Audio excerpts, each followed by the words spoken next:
Good morning, Mets fans, and welcome to a Monday edition of Driving with Mr. Met.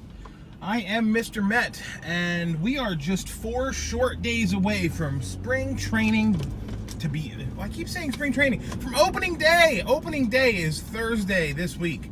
I'm going to talk a little bit about what I've missed in the week or so since I've last recorded, but more importantly, I want to focus on the start of the regular season of baseball, which is just a handful of days away.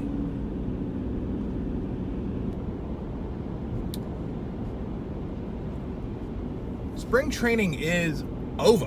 Well, just about. The Mets are on their way to Syracuse. As of yesterday afternoon, they're probably in Syracuse now.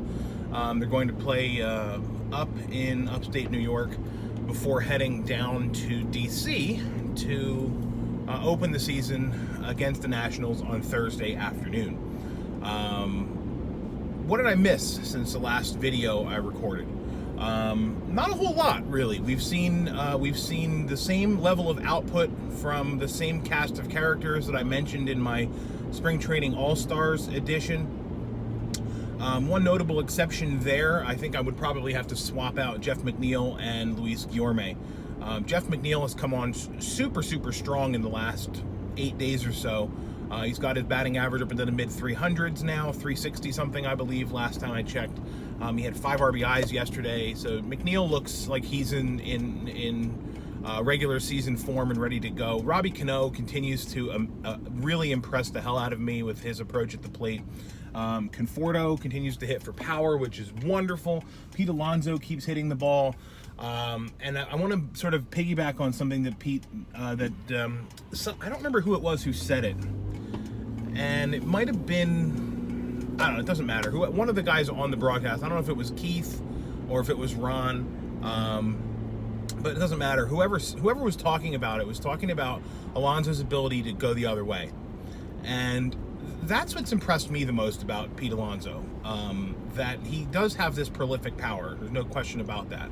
But he also seems to be smart enough to know that when there's 2 strikes, he can situationally change his approach and take the ball to right field, to shorten up his swing, to take a good pitch that's a pitcher's pitch and not swing at it. He seems like he has that discipline already. And that's awesome for a young kid who has yet to make his major league debut. It's just awesome to see his poise in the box. Now we'll see how that changes on opening day, because at this point it looks very much like Pete Alonso is going to be the opening day first baseman for the Mets, which I think is just terrific. As I've talked about before, I think it's high time that these rules and these loopholes to avoid service time commitments be abandoned, and teams start playing, like Brody said from the get-go, the best 25 guys, bringing the best 25 guys north. Forget about service time. I think it's wonderful that they're doing this. The Mets are doing this, and I mean, we'll see, but all signs point to Alonso and Dom Smith being on the opening day roster. What else did I miss? The Mets, again, decided to avoid pitching any of their big starters against the Nationals. I find this really interesting because they don't seem to have a problem starting those guys against the Marlins. And of course, we're talking about 2 completely different teams here, but it's just interesting that the Mets don't want to have like Syndergaard and deGrom face the Nationals. I'm in favor of the move. Frankly, I think it's smart to have them not appear too many times against their divisional rivals.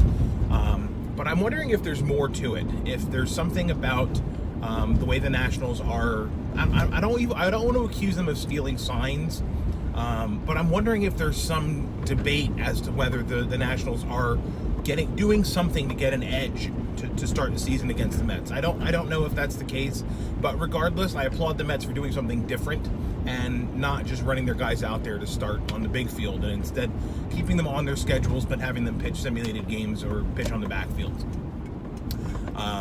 Speaking of pitchers, Jacob deGrom dazzled once again. This was a Saturday start. Jake looked great. He looks like he is completely ready to go for this season. I'm so excited for him, for his follow-up to the Cy Young season. I think we all know that he's not going to be able to duplicate what he did in 2018. That was a season for the ages. But he looks like he's ready to just pick up where he left off and perhaps not duplicate it, but build upon it. That's the better way to put it. So not try to say I'm going to have a better ERA or I'm going to, maybe he can say I'll have more wins. That would be nice. But to build upon this success, to pick up where he left off, to do with the game what he did with the game last year. Numbers aside, just his control of the game, every aspect of it, from the first pitch of the game to his last pitch of the game. deGrom was in total control, and I'm hoping to see that continue in 2019. The one asterisk next to Jacob deGrom is that while all of these other players are getting extensions and contracts and whatnot, his former agent and now general manager, Brodie Van Wagenen, and he cannot seem to get on the same page on getting him an extension. I don't understand what the holdup is, but I have to agree with Noah Syndergaard, who yesterday said, just pay the man. He's totally right. Just pay the man. deGrom needs to get paid. He needs to get extended, and I think the Mets really need to look at extending some of their other young players as well before they get to the point where they're going to be free agents and be tempted by that potential big contract. The thing is, baseball's changing dramatically as far as the way the teams are approaching free agents and signing, or should I say not signing them. So that's going to be a factor in this as well, and maybe the Mets are waiting to see how baseball continues to adapt to free agents. But regardless, I want to see Conforto, I want to see Nimmo, I want to see younger guys who aren't yet making a ton of money. I want to see the Mets lock them up for a little bit less than market value, but give them the security of a 4 or 5 year deal, avoid arbitration, buy out the arbitration years, and have a better understanding of what your budget's going to be going forward, because that's what doing that does. It takes the uncertainty of arbitration off the table, and it buys out those question marks as to whether or not it's going to cost $3 million or $8 million for a player, just as an example. So at this point, deGrom does not have an extension. I'm neither optimistic nor pessimistic about it. I'm just trying to be realistic about it. I think that the Mets will get something done with him, but the deadline is opening day, so they've got to get something figured out between today and Thursday of this week. We'll see what happens. Finally, last but not least, in the last few years, I've been making bold predictions about the season, and they have been boldly wrong. Almost entirely boldly wrong. So I'm not doing that this year. I feel like I'm jinxing myself and the team if I make these predictions again. But what I do want to say, what I do want to throw out there is that I firmly believe that the 2019 Mets are going to be competitive and are going to be fun to watch.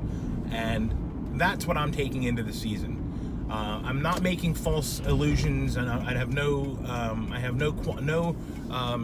delusions that the Mets are going to be, a 110 win team or some nonsense like that. But what I do know is that the Mets are going to be in a position to compete for this division, and that's all I care about at this point.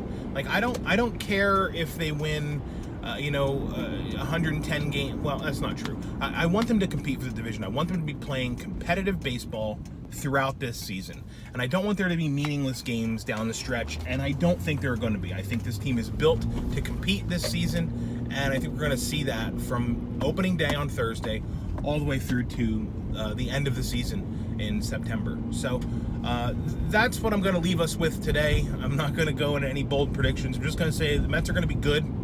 They're going to be fun to watch, and let's go Mets, dude. Thursday is opening day.